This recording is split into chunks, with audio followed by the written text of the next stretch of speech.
Welcome back, everyone. It's the Bourbon Judge. Here we're back at it, ready to have a little bit of fun with some bourbon hunting tips. So, people reach out all the time like, hey, Judge, how did you get bottle X, or how do you bourbon hunt, and so forth? So people reach out. I've had people, subscribers, I've had patrons ask as well. So I'm going to go ahead and just give a few different tips.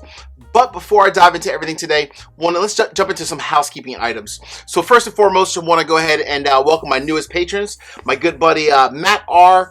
and Roger C. So Matt and Roger, thanks for supporting the Bourbon Judge and for helping for all of this come to fruition.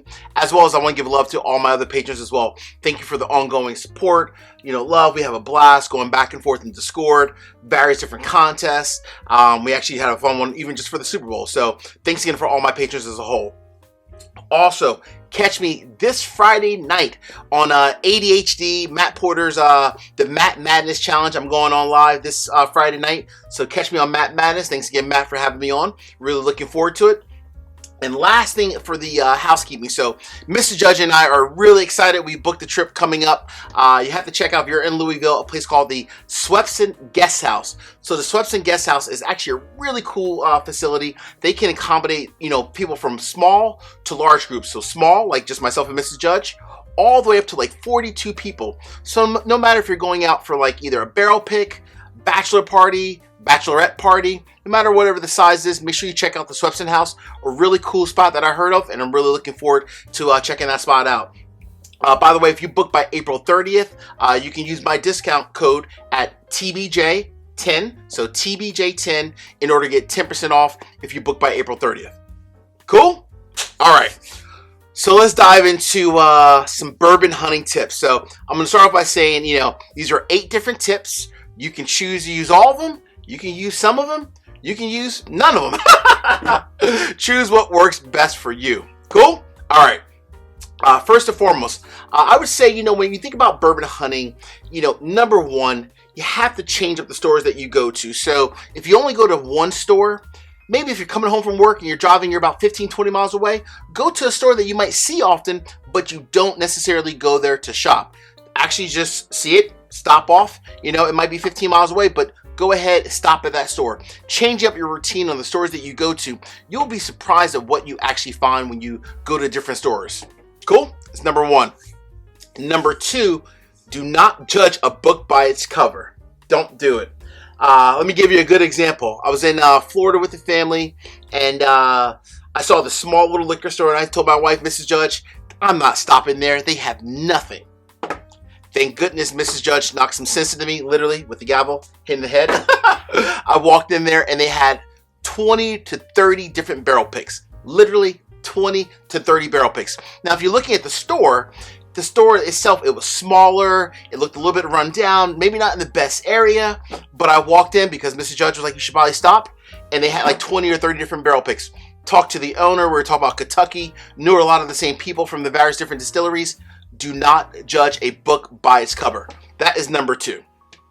Number three, so when you are going to your stores, your frequent stores, make sure you're going there and you're buying everything. And what does that mean? Everything as in, even for example, if you're not buying bourbon, maybe you're buying a Christmas gift or a holiday gift or even a birthday gift from them, and you're buying like that bottle of wine or a bottle of bourbon as for someone, but make sure you frequent there often enough so they know who you are.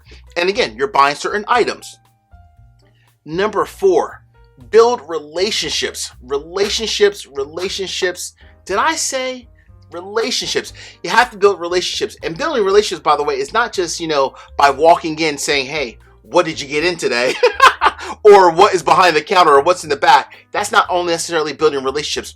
Talk to people. If it's on a Saturday afternoon, hey, you're watching the game tomorrow, the big football game, whatever it might be. Build relationships. Talk to people. The more you talk to people, the more people will think of you the next time something does come in. So when you do walk in the next time, you don't even have to ask. They'll say, hey, Judge, guess what I got in? Cool? All right. Before I move on to the next item, I need a little sip of whiskey. Cheers, everybody.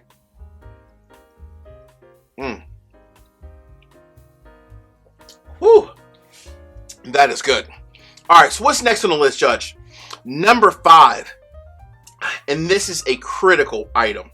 Stop hunting for Buffalo Trace, Pappy, and every other highly allocated bottle that's out there, i.e. like a Heaven Hill 17 or Heaven Hill 20 year. Stop hunting for that. There is so much great whiskey on the market. As an example, from this company here, Bardstown Bourbon Company, from Penelope, from Peerless, or even what I've been really into lately as a whole also are great local craft distilleries. Such as, like, for example, I knew nothing about 13th Colony. Found out about 13th Colony down in Georgia. Absolutely amazing whiskey. Give those smaller brands a chance, and I guarantee you, you'll be equally happy and satisfied, and you'll save a couple dollars in your bank account as well. So again, stop hunting for all the allocated junk. It's way too much work, honestly. Next, now this is an important one. Join, and I mean join as many Facebook groups, as well as, if you're into the whole Patreon, join various different like whiskey tubers like myself, but not just myself, others as well. Join the various different Patreon groups and their associated Discord groups. I can tell you, my patrons go back and forth every day, and I mean every day, sharing bottle picks, trading bottles, trading samples. They help each other out because, again, that's what this is all about. So make sure you join either Patreon groups and become a patron of myself or others out there, my other whiskey tubers, as well as, and truly, honestly, even Facebook groups. I belong myself to the Delaware Bourbon Society, the First State Brownwater Society. Join those different groups. It's crazy what you can find if you're a part of various different, called social media platforms. Cool. All right, that's number 6. Next item on the list, next to last, number 7.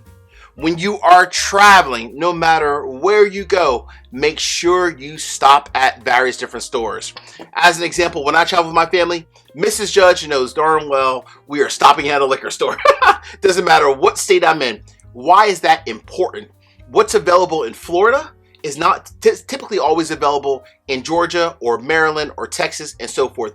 Every state gets different allocations, so you can only find certain things in certain states a lot of times. So make sure when you're traveling, personally, professionally, whatever it might be, make sure you stop at those different stores in those different states and find out what's local in the market. You will definitely be surprised. Number 8. Before I get to number 8, I need 3 quick favors. Number 1, hit the like button. Number 2, drop me a comment. Let me know, are there any additional bourbon hunting tips you want to share with everyone? And last but not least, please, come on, go ahead, hit the subscribe button and hit the bell so you get notification each and every time I release new content. Cool? Cheers. Hold on, right back for number 8. The number 8 item, equally important. This day and age, everything is about technology. Go online. Check out places like Sailbox, my good friend Jay over at Shared Pour, also Bourbon Outfitters. Go online, folks. Those 3 different resources right there, Sailbox, Shared Pour, and Bourbon Outfitters. They have a wide variety of various different, whiskey options out there. So you can go online, shop, and get it sent directly to your house without even having to leave your house. No hunting needed.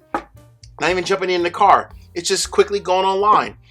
And that is the 8 different items to help you with your bourbon hunting adventures. However, there's always an asterisk. If I'm not good for one thing, I'm good for the asterisk. So what is the asterisk, Judge? Sometimes it's just plain old good luck. Seriously though, sometimes it's just good luck. Being in the right time at the right place. This happened to me. But again, you will only have that good luck if you're out there hunting and you're at various different stores. Alright, my friends, hopefully this helped a couple people out there. Until the next time, my friends, peace, cheers, and most important, salute. Take care.